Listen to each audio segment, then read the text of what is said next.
Hello students, welcome to Sanjit chemistry official. আগের ক্লাসে আমরা পড়েছিলাম জৈব রসায়ন। জৈব রসায়নে আমরা পড়েছিলাম অর্গানিক কেমিস্ট্রি অর্থাৎ জৈব রসায়নকে 1800 দশকে মানুষেরা কি নামে চিনত। সেখান থেকে আমরা পড়ছিলাম প্রাণ শক্তির তত্ত্ব। প্রাণ শক্তির তত্ত্বটা মূলত কার উপর ভিত্তি করেছিল, যে উদ্ভিদ বা প্রাণী অর্থাৎ যাদের প্রাণ আছে ওখান থেকে যেসব জৈব পদার্থ আমরা পাই তাদেরকে আমরা বলছিলাম কি না প্রাণ শক্তি তত্ত্ব, যা পরবর্তীকালে চারজন সায়েন্টিস্ট ল্যাভেসিয়ের, ভোলার, কুলবে এবং বার্থেলোর, যারা প্রমাণ করেছিলেন যে জৈব যৌগ অর্থাৎ জৈব যৌগ মানেই যে উদ্ভিদ বা প্রাণী থেকেই সবকিছুই তৈরি হবে বা ওখান থেকেই যৌগগুলো পাওয়া যাবে, ওইটা ভুল প্রমাণিত করেছিলেন।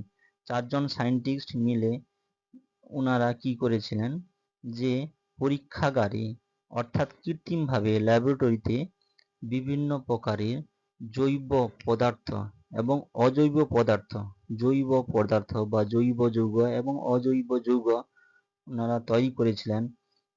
যেমন আমরা পড়ছিলাম ভোলারের সংশ্লেষণ, যেখানে আমরা পড়ছিলাম অ্যামোনিয়াম সায়ানাইড তা থেকে কিভাবে ইউরিয়া তৈরি করা যায়, অ্যামোনিয়াম সায়ানাইড তা থেকে কিভাবে ইউরিয়া তৈরি করা যায়। কুলবে তৈরি করেছিলেন কার্বন, হাইড্রোজেন এবং বিভিন্ন অজৈব পদার্থের সংমিশ্রণে অ্যাসিটিক অ্যাসিড পরীক্ষাগারে তৈরি করেছিলেন। এরপর এরপর যিনি তৈরি করেছিলেন উনি হচ্ছে বার্থেলেট তৈরি করেছিলেন মিথেন পরীক্ষাগারে, মিথেন তৈরি করেছিলেন। অর্থাৎ আরো অনেক কিছুই জৈব যৌগ কৃত্রিমভাবে তৈরি করা গিয়েছে। আচ্ছা, এখান থেকে আমরা প্রমাণ করতে পারি যে প্রাণ শক্তি ছাড়াই জৈব যৌগ প্রস্তুত করা যায়। অর্থাৎ যে জৈব যৌগ, যে পদার্থগুলি উদ্ভিদ বা প্রাণী দেহ থেকেই যে পাওয়া যাবে আর কোথাও তৈরি করা যাবে না, এইটা ভুল প্রমাণ করেছিলাম। সেখান থেকে আমরা বলছিলাম কি না বর্তমানে অধিকাংশই অধিকাংশই ম্যাক্সিমাম 95% জৈব যৌগ রাসায়নিক দ্বারা তৈরি করা যায় এবং দেখা গেছে যে জৈব পদার্থই কার্বন দ্বারা গঠিত। জৈব পদার্থ কি না কার্বন দ্বারা গঠিত এবং জৈব যৌগের অণুতে কার্বন পরমাণু অবশ্যই থাকবে এবং জৈব যৌগের অণুতে কার্বন পরমাণু অবশ্যই থাকবে।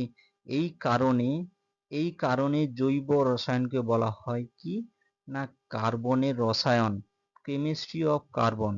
এই জন্য জৈব রসায়নকে কি বলা হয় না কার্বনের রসায়ন।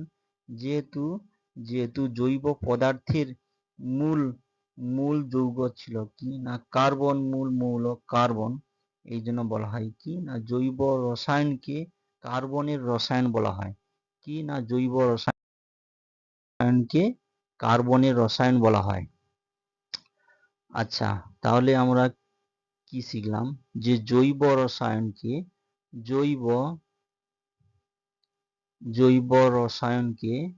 কার্বনের রসায়ন বলা হয়। রসায়নকে কার্বনের রসায়ন বলা হয়। কার্বনের রসায়ন বলা হয়। অর্থাৎ কি না যেহেতু জৈব যৌগের মূল উপাদান, যে ম্যাক্সিমাম জৈব যৌগ যা ছিল সবেতে কার্বন অবশ্যই আছে, সেই জন্য কি কার্বনের রসায়ন বলা হয় বা কেমিস্ট্রি অফ কার্বন বলা হয়। তাহলে জৈব যৌগের ডেফিনেশন বা সংজ্ঞা আমরা কি বলবো, যে জৈব যৌগের ডেফিনেশন বা সংজ্ঞাতে আমরা কি বলবো। জৈব যৌগের ডেফিনেশন বা সংজ্ঞা যদি বলা যায় তাহলে বলা হবে যে বিভিন্ন প্রকার অক্সাইড হতে পারে, বিভিন্ন প্রকার অক্সাইড,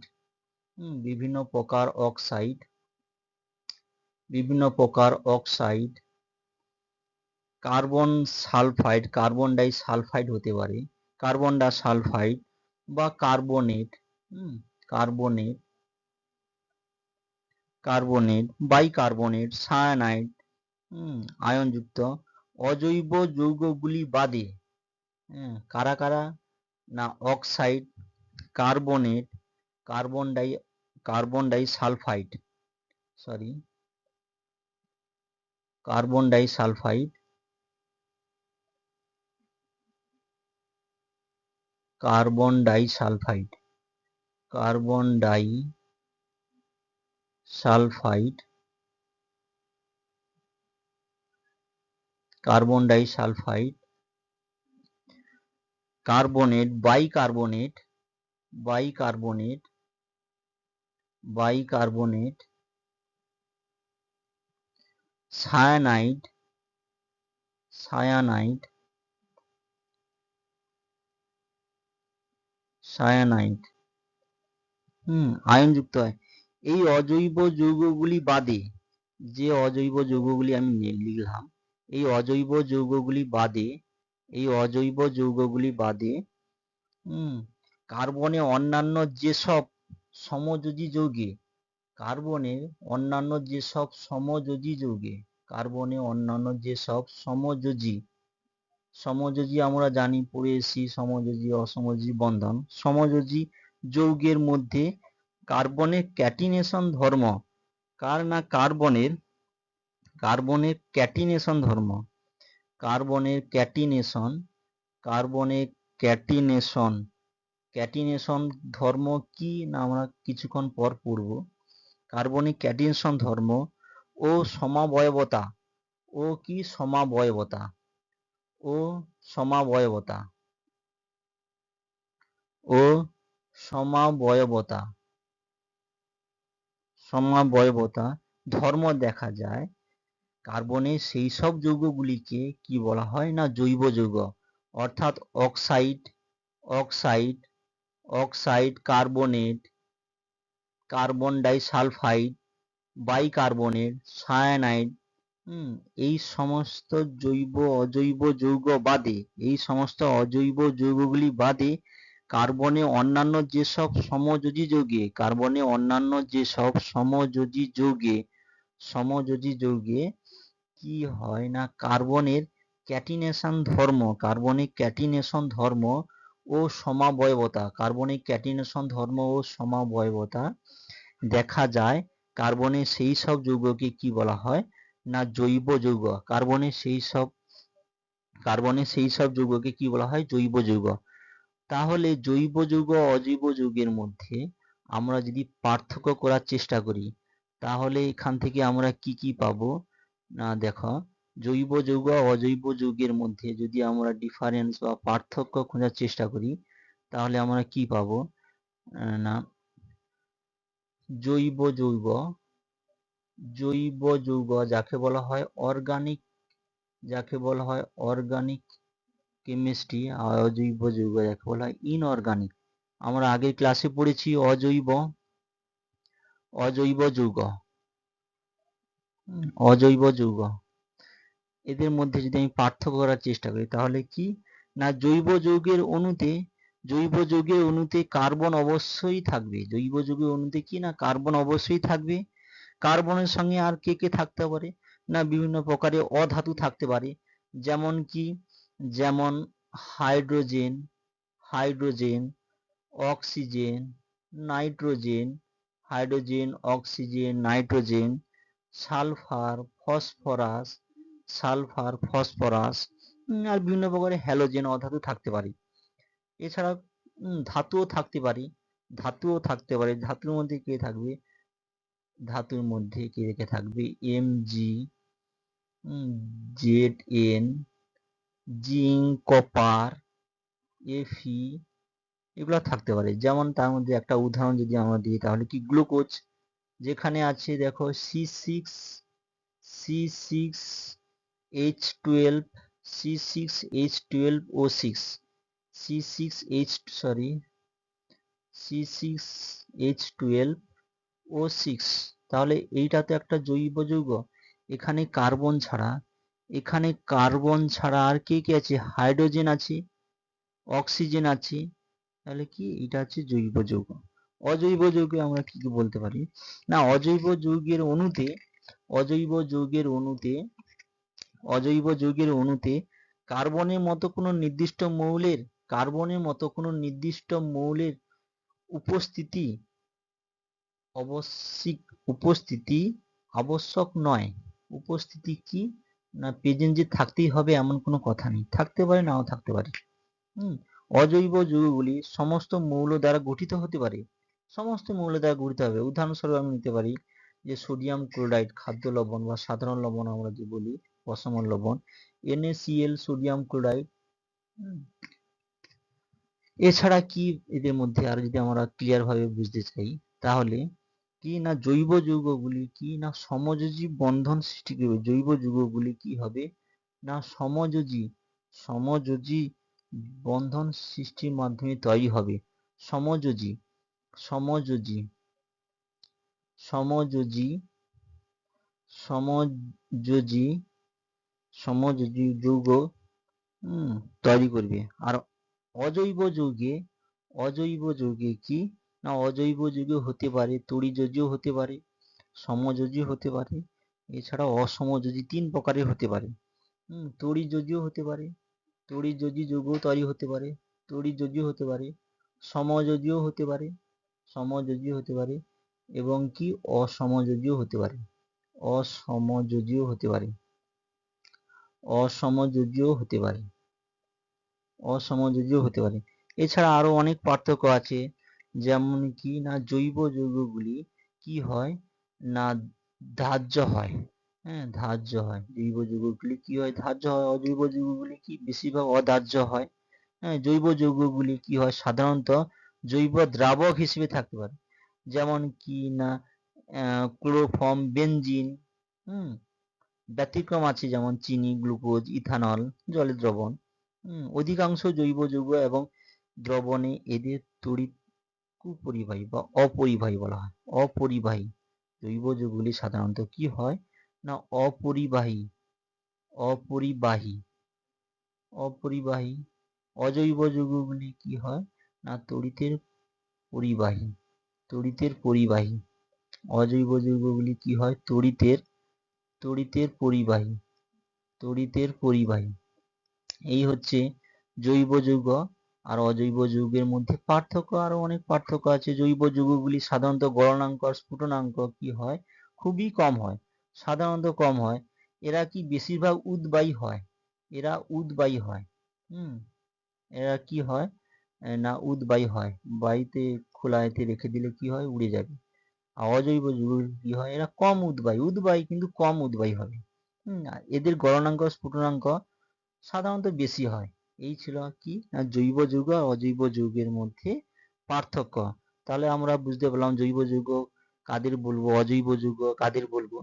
এরপর যেটা আমরা পড়বো সেইটা কি, সেইটা হচ্ছে কার্বনের ক্যাটিনেশন ধর্ম এবং কার্বনের যোজ্যতা কিভাবে হয় সেইটা আমরা পড়বো। এরপর দেখো না কার্বনের ক্যাটিনেশন ধর্ম। তার আগে আমরা জানবো কি না কার্বনের যোজ্যতা, কার্বনের যোজ্যতা কি জানবো কার্বনের যোজ্যতা,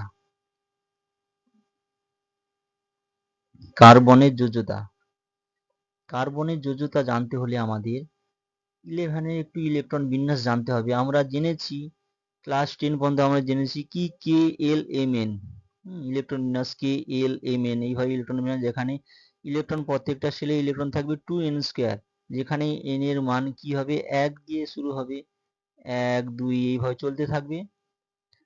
কিন্তু এর যোজ্যতা ঠিকঠাক বুঝতে হলে আমাদের 11 একটু কনসেপ্ট লাগবে। এখানে কি বলা হয়েছে যে ইলেকট্রন বিন্যাস, বহিস্থ কক্ষে ইলেকট্রন বিন্যাস, কার্বনের পারমাণবিক সংখ্যা 6। যদি আমরা ইলেকট্রন বিন্যাস দ্বারা ভাঙি তাহলে কোন সেলে কটা ইলেকট্রন থাকবে 1s2, এগুলো আমরা 11 জানবো, তো একটু জেনে রাখো। 1s2, 2s2 আর কি 2p2। কার্বনের পারমাণবিক সংখ্যা 6, সেই জন্য এখানে বলতে হলে s অরবিটাল নেয় 2টো ইলেকট্রন আর p নেয় 6টা। এইভাবে অনেক কিছু আছে। যাই হোক মোটামুটি বহিস্থ কক্ষের যে ইলেকট্রন, এগুলো আমরা 11 শিখবো। বহিস্থ কক্ষের যে ইলেকট্রন ওইগুলোই কি হয় না বন্ড গঠনে অংশগ্রহণ করে। এইগুলো কি হয় বন্ড গঠনে অংশগ্রহণ করে। তাহলে বহিস্থ কক্ষে কটা ইলেকট্রন আছে, এখানে 2টা, এখানে দুটো, তাহলে কি মোট হচ্ছে চারটা ইলেকট্রন। চারটা ইলেকট্রন, চারটা ইলেকট্রন কি না কার্বনের বহিঃস্থ কক্ষে আছে। তাহলে আমি যদি লিখি তাহলে কার্বনের বহিঃস্থ কক্ষে ইলেকট্রন আমি চারটা, এখানে আমি লুইস ডট, হ্যাঁ, এই ইলেকট্রনগুলি যে ডট আকারে প্রকাশ করা হয় একে বলে লুইস ডট, যা আমরা 11-এ শিখবো। লুইস ডট আকারে প্রকাশ করলাম, ঠিক আছে। এবার বন্ধন তৈরি করার জন্য মিনিমাম দুটোর ইলেকট্রনের দরকার হয়। যে কোনো একটা বন্ধন, সেটা সমযোজী হোক বা যে কোনো বন্ধন হোক, তৈরি করার জন্য কি না দুটো ইলেকট্রনের দরকার, দুটো ইলেকট্রনের প্রয়োজন। এবার কি হয় যে আমি ধরলাম হাইড্রোজেনের হাইড্রোজেনকে ধরলাম, হাইড্রোজেনের পারমাণবিক সংখ্যা কি না একটাই প্রোটন আছে, একটাই ইলেকট্রন আছে। তাহলে আমি হাইড্রোজেন ধরলাম যে হাইড্রোজেনের একটাই ইলেকট্রন আছে। তাহলে এই যদি সমযোজী বন্ধনে যুক্ত হয় হাইড্রোজেন বললো, তাহলে আমার একটা ইলেকট্রন দেওয়া যাক আর কার্বন একটা ইলেকট্রন দিয়ে কি হয় না একটা বন্ড তৈরি হলো, যা সমযোজী বন্ধন। এদের বন্ধনে ইলেকট্রন কোথায় থাকবে না বন্ধনের মাঝখানে থাকবে। এইভাবে অপর আরেকটা হাইড্রোজেন এইভাবে যুক্ত হতে পারে, হাইড্রোজেনের একটা ইলেকট্রন এইভাবে যুক্ত হয়ে হতে পারে। পরবর্তী আরেকটা হাইড্রোজেন এইভাবে যুক্ত হতে পারে, পরবর্তী আরেকটা হাইড্রোজেন এইভাবে যুক্ত হতে পারে। এইভাবে কি হয় না কার্বনের যে চারটা বহিঃস্থ কক্ষের ইলেকট্রন, তাহলে কি অন্য কোনো ইলেকট্রন সেই কি চারটাই যুক্ত হতে পারে, কারণ এর ইলেকট্রন সর্বোচ্চ বহিঃস্থ কক্ষে ইলেকট্রন চারটাই আছে। তাহলে অপর কেউ এসে যুক্ত হলে কি হবে, ওই চারটা ইলেকট্রনের সাথেই যুক্ত হতে পারবে, সে বেশি হতে পারবে না। সেই জন্য বলা হয় কি এইটাকে, এই জন্য বলা হয় কি না কার্বনের যোজ্যতা 4, যেহেতু এর চারটাই বহিঃস্থ কক্ষে ইলেকট্রন আছে, এই জন্য কি বলা হয় না কার্বনের যোজ্যতা 4, অর্থাৎ চতুষ্যোজ্যতা। কার্বনের যোজ্যতা কি 4 বা চতুষ্যোজ্যতা। এইটা কি না কার্বনের চতুষ্যোজ্যতা। যেমনই দেখো এইখানটায় যে CH4 আমি লিখেছি, এটা কি গো, এটা হচ্ছে মিথেন, এটা হচ্ছে মিথেনের স্ট্রাকচার এইটা আছে, এইটা মিথেনের স্ট্রাকচার এইটা। অর্থাৎ কি না তিনটা বন্ড, তিনটা হাইড্রোজেন কি এইভাবে আছে নিচের দিকে, আর একটা হাইড্রোজেন কি উপরের দিকে আছে।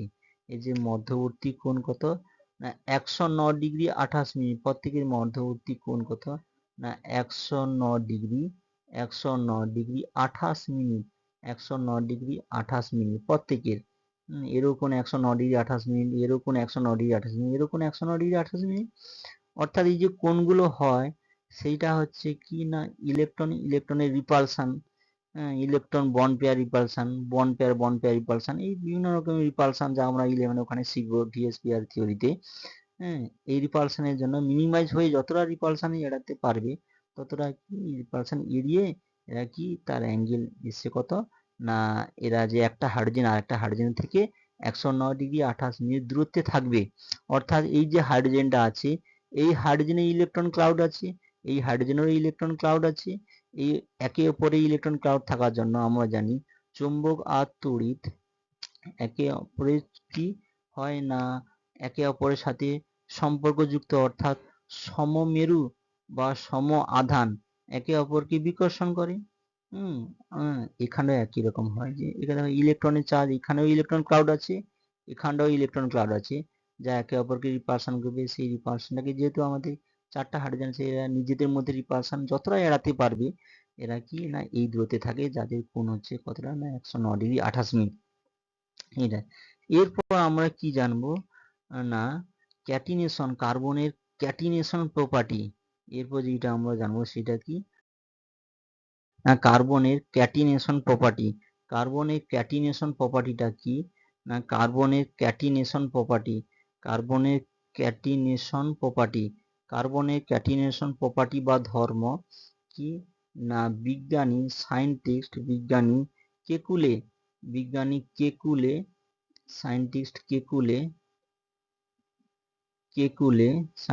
কেকুলে কি করেছিলেন, তিনি প্রথম ধারণা দিয়েছিলেন যে কার্বন পরমাণুর যোজ্যতা 4, এই যে 4 যোজ্যতা বের করলাম, এটা বিজ্ঞানী কেকুলে দিয়েছিলেন। এবং 4টি যোজ্যতা কার্বন পরমাণুর সঙ্গে একে অপরের কি না 90 ডিগ্রি কোণ করে থাকে, একে অপরের সাথে কি 90 ডিগ্রি কোণ করে থাকে। কার্বনের যোজ্যতার এরূপ সমতুল্য ধারণা, এই সমতুল্য সমতলীয় ধারণার দ্বারা জৈব যৌগের কয়েকটি ধর্ম বিশেষ ব্যাখ্যা করা যায় না।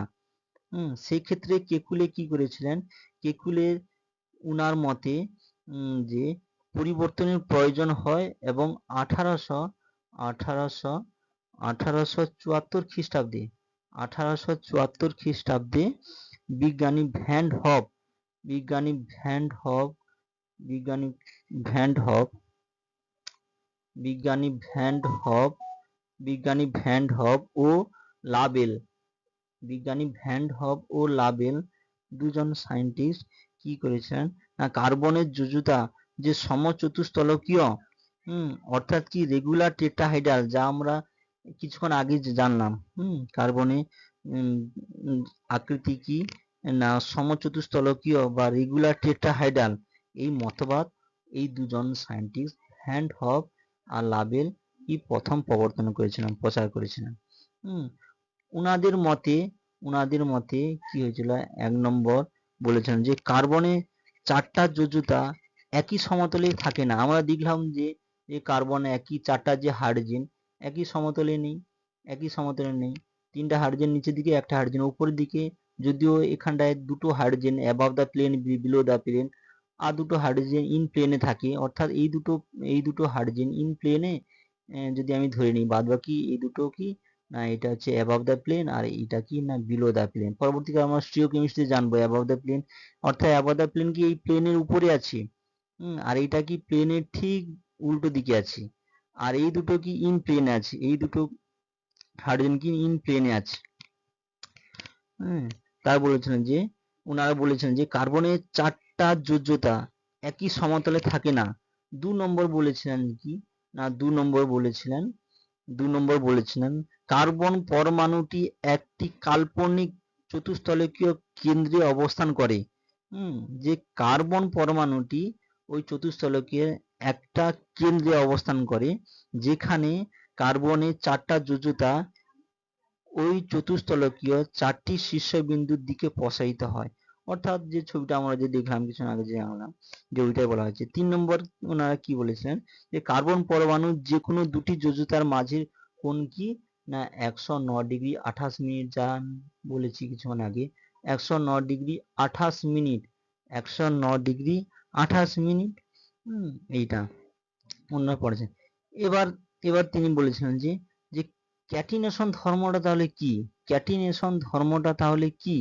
ক্যাটিনেশন ধর্মটা হচ্ছে যে কার্বন পরমাণুর যে ধর্মের জন্য যৌগ গঠনের সময় কার্বন পরমাণুর যে ধর্মের জন্য যৌগ গঠনের সময় কি হয় না বহু সংখ্যক কার্বন পরমাণু নিজেদের মধ্যে পরস্পর সমযোজী বন্ধনে পরস্পর কি না সমযোজী, সেটা এক বন্ধন হতে পারে, সিঙ্গেল বন্ড হতে পারে, এক বন্ধন হতে পারে, দ্বিবন্ধন হতে পারে, ডবল বন্ড হতে পারে, অথবা কি ট্রিপল বন্ডও হতে পারে, অর্থাৎ কি ত্রিবন্ধন হতে পারে, দ্বারা কি পরস্পরের সাথে যুক্ত হয়ে বড় এবং কি সুস্থায়ী স্টেবল কার্বন শৃঙ্খল সুস্থায়ী বা সুস্থিত কার্বন শৃঙ্খল বা কার্বন শৃঙ্খল এইভাবে কার্বন শৃঙ্খল থাকতে পারে, অথবা কি হতে পারে না কার্বনের সারি চেন আকারে হতে পারে, যদি সব যোজ্যতা পূরণ করতে হবে হাইড্রোজেন দিয়ে, এই আকারে কি হয় না গঠিত হয়। কার্বন পরমাণুর এই বিশেষ ধর্মকে কি বলা হয় ক্যাটিনেশন ধর্ম। অর্থাৎ ক্যাটিনেশন ধর্ম কি না কার্বন পরমাণুর এমন একটা প্রপার্টিজ আছে, এমন একটা ধর্ম আছে যে ধর্মের মাধ্যমে একে অপরের সাথে কার সাথে না একটা কার্বন অপর কার্বনের সাথে কি হয় না এক বন্ধন হয়ে যুক্ত হতে পারে, দ্বিবন্ধন হয়েও যুক্ত হতে পারে, অথবা ত্রিবন্ধন হয়ে যুক্ত হয়ে কি হয় না বড় ধরনের, অর্থাৎ কি না বেশি পারমাণবিক সংখ্যা বিশিষ্ট বড় ধরনের এবং কি স্টেবল বা সুস্থিত বা সুস্থায়ী কার্বন শৃঙ্খল বা কার্বন সারি বা কার্বন সারি কার্বন শৃঙ্খল বা কার্বন সারি গঠন করে। কার্বন পরমাণু এই বিশেষ ধর্মকে বলা হয় কি ক্যাটিনেশন ধর্ম। এর পেছনের ব্যাখ্যা যদি আমরা জানতে চাই তাহলে আমাদের ক্লাস 11-এ উঠতে হবে। ওখানে কি বন্ধন আকারে দিয়ে কার্বন কার্বন বন্ড, ওখানে আমরা দেখব যে পাই অরবিটাল দিয়ে আমরা দেখব কিভাবে কার্বন কার্বন বন্ড তৈরি হচ্ছে, কিভাবে ক্যাটিনেশন ধর্ম প্রদর্শন করছে। ক্লাস 10 অনুসারে এইটাই জানলেই হবে আমাদের। যে এটাই কি না, এটা হচ্ছে কার্বনের ক্যাটিনেশন প্রপার্টি, কার্বনিক ক্যাটিনেশন ধর্ম, কার্বনিক ক্যাটিনেশন ধর্ম। যেমন আমি যদি উদাহরণস্বরূপ যদি আমি বলি কার্বনিক ক্যাটিনেশন ধর্মের অনেক উদাহরণ আছে। যেমন যদি সরল মুক্ত শৃঙ্খল, এইভাবে যদি আমরা বলি যে মুক্ত শৃঙ্খল অর্থাৎ কি, অর্থাৎ কার্বন পরমাণু একে অপরের সাথে যুক্ত, অনেকগুলো একসাথে যুক্ত হতে পারে। যদি আমি এইভাবে বলি যে কার্বন কার্বন কার্বন এইভাবে চলছে, ওইভাবে আমি যদি যুক্ত করতে হাইড্রোজেন দিয়ে যে আমি যুক্ত করে দিই বা মিথেন দিয়ে যুক্ত করে দিই, এইভাবে চলছে। এটা কি সরল একটা শৃঙ্খলা, এইভাবে চলছে সরল শৃঙ্খলা। অথবা দ্বিবন্ধন দিয়ে আমি যদি কোনো উদাহরণ দিই তাহলে এইভাবে আমরা জানি যে কি না এইটা C2H4 ইথিলিন দ্বিবন্ধন দিয়ে এখন চলতে থাকে। অথবা ত্রিবন্ধন দিয়ে আমি যদি বলি তাহলে কি অ্যাসিটিলিন হতে পারে, অ্যাসিটিলিন। এছাড়া এইভাবে এটা তো বড় অর্থাৎ বেশি পারমাণবিক সংখ্যা বিশিষ্ট, তাই এইভাবে এখন চলতে থাকবে, এইভাবে চলতে থাকবে। এইরকম কোনো উদাহরণ হতে পারে। অথবা কি এগুলো হচ্ছে মুক্ত শৃঙ্খল। বদ্ধ শৃঙ্খল হিসেবে আমরা উদাহরণ যদি নিই তাহলে কি বদ্ধ শৃঙ্খল হিসেবে আমরা যদি উদাহরণ নিই তাহলে কি হতে পারে না, কার্বন কার্বন কার্বন দিয়ে এবার আমি যদি যোজ্যতা পূরণ করে দিই তাহলে এখানে কি দুটো করে হাইড্রোজেন বা দুটো করে অন্যান্য যে কোনো গ্রুপ হতে পারে। এটা কি বদ্ধ শৃঙ্খল, এটা কি না বদ্ধ শৃঙ্খল, এটা বদ্ধ শৃঙ্খল, এটা কি বদ্ধ শৃঙ্খল।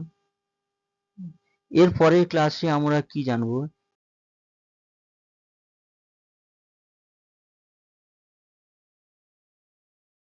এর পরের ক্লাসে আমরা জানবো কি না ইথেন ইথিলিন ও অ্যাসিটিলিন, ইথেন ইথিলিন ও অ্যাসিটিলিনের গঠন আমরা জানবো। তারপর কি জানবো না এদের মধ্যবর্তী কোণ জানবো, কিভাবে এরা গঠিত হয়, এবং কি জানবো না এদের যে মডেলের যে গঠন, এবং এখান থেকে আমরা কি জানবো না দ্বিবন্ধন বা ত্রিবন্ধন এবং এদের মধ্যে কোণ নির্ণয় করব, যেখান থেকে আমরা সারাংশ হিসেবে পড়বো যে অ্যালকিল গ্রুপ কাদের বলছি, সেখান থেকে আমরা জানবো। Thank you.